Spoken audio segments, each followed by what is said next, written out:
Joining us now to discuss whether Africa in general and South Africa in particular indeed can secure sustainable climate investment at the talks in Greenpeace Africa climate and energy campaigner Thandile Chinyavanhu, climate and energy.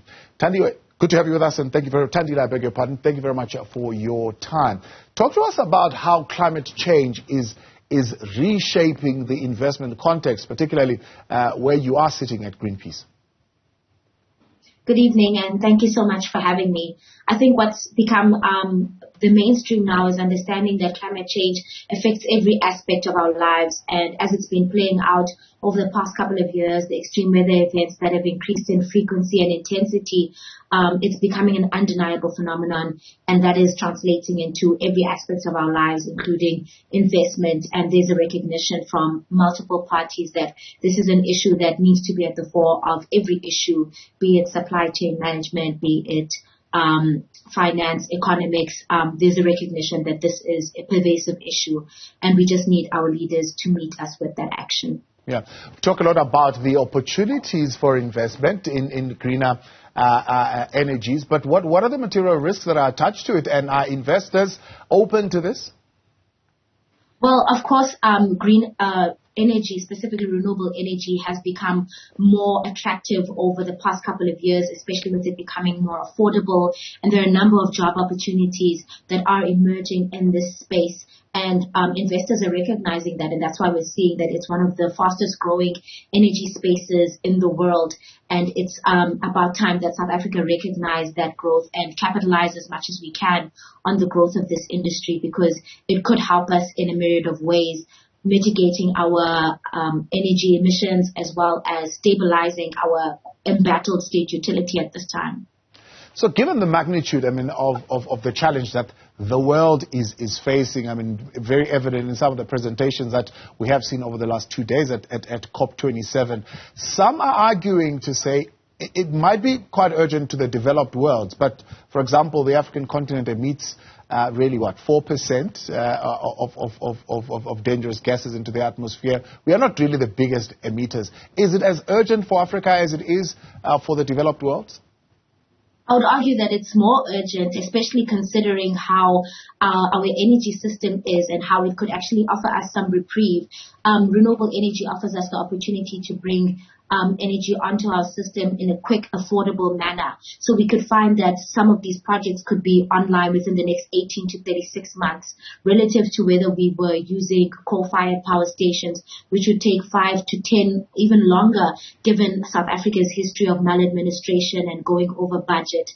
So we may find that we would be more suited to adapting this technology, especially since we have an abundance of natural resources in the form of sunlight. So we should actually be considering going ahead of the world and actually adopting this technology, leapfrogging the technology that we are currently using, because it offers us the opportunity to do so, and more successfully. We're in a better suited location, and a number of factors offer us the opportunity to capitalize off of this in a better manner than the rest of the world is. Yeah.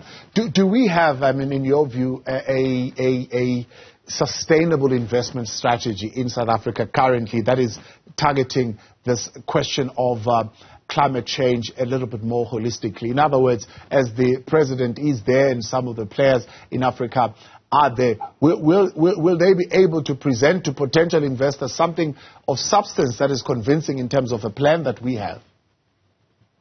Well, we have been engaging with the government and the Presidential Climate Commission, and it is understood that the Just Energy Transition Plan has been released, and this will be debated as we go forward into this COP discussion. So it is laying out the financial plans for where these investments will go, for what has been pledged, as well as laying out what the gaps are in financing and how this could be, how these gaps can be closed in the next 5 years to ensure that we are moving towards a just transition. As for the efficacy and the comprehensiveness of it, that's to be seen, as there has not been enough consultation with communities, civil society, about the implications and the contents of the specific plan. So we are looking forward to engaging more with government about what this may contain and how it could potentially take shape over the next 5 years. So as where you sit now as Greenpeace, you are not, for example, quite aware of what is new in this just transition strategy and what it could possibly help us achieve, apart from many saying we are just, I don't know, whether going to get a grant or is it going to be a loan and what the implications of that are going to be. Yes, definitely. That is one of the concerns that we have, that there is not a lot of transparency around the contents of the plan, or at least in the consultation process. It was quite limited consultation that we were able to have with the parties that have contributed towards this JET plan as it currently stands. One of the contributing engagements to this was the Accelerated Coal Transition Investment Plan, and a period of only 15 days was allowed for civil society to make comments on that. So one can only imagine how limited the consultation has been with the communities as a whole, and whether they've been capacitated and really been enabled the opportunity to engage with this document. So that's definitely something we'll be looking forward to engaging with the government more on. Yeah. As far as our climate-related goals and commitments coming off COP27, where are we sitting? Well, we're standing in a similar position that we were last year with COP26's commitments, as our nationally determined contributions are still considered insufficient and are more in line with a 2 degrees Celsius world, whereas we should be aiming for that 1.5 degrees Celsius target. If our government were to put forward a plan that was actually in line with our temperature goals that we've agreed to as a globe, it would be more in line with 288 metric tons of carbon dioxide emissions a year. So we're still quite a way off from that. But should our government be able to provide the political will to change and allow for greater emissions reductions, we could see a change in that. And so we want to see our government committing to more renewable energy on our grid, which will really offer us a great opportunity to decarbonize our energy systems, as well as them pushing forward the climate change bill, which has been delayed for a number of years now. Allowing us to have this plan could allow us to really execute and codify climate change legislation into law and ensure that a lot more of these actors, our carbon majors, are held accountable for what they're doing and have to abide to the law. Yeah. Many people are arguing, particularly around the economy, saying, how do we approach this in a way that is centered around justice, but also around resilience, because we have a lot of poverty and inequality and unemployment in Africa, in South Africa in particular, and these need to be prioritized in whatever approach that we are taking, yes, as urgent as the climate change question is.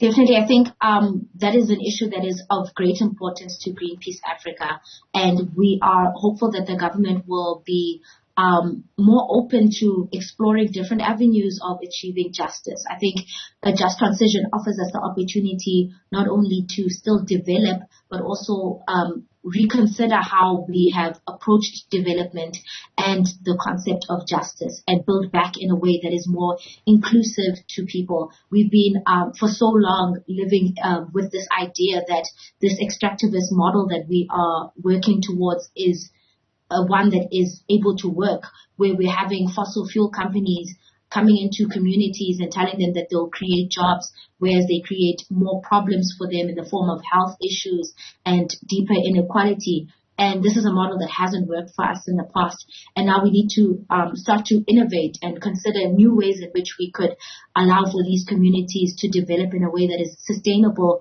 for what they want and allows them to develop as they wish to. Yeah.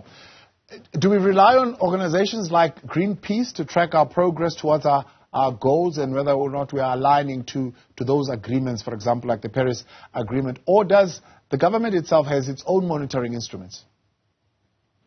Well, as Greenpeace Africa, we are committed to holding the government accountable to the commitments that they've made as a part of the Paris Agreement and maintaining those. So we'll continue to engage with them and ensure that we don't end up backtracking on our climate commitments. Civil society as a whole is committed to that and ensuring that we actually do make progress. So any sort of progress that we can make towards a just transition, we will definitely support that, and we'll continue to call on government to put people before profit, as we've seen happen time and time again. Thandile, I appreciate your time. Thanks for coming on tonight. Thandile Chinyavanhu, climate and energy campaigner for Greenpeace Africa.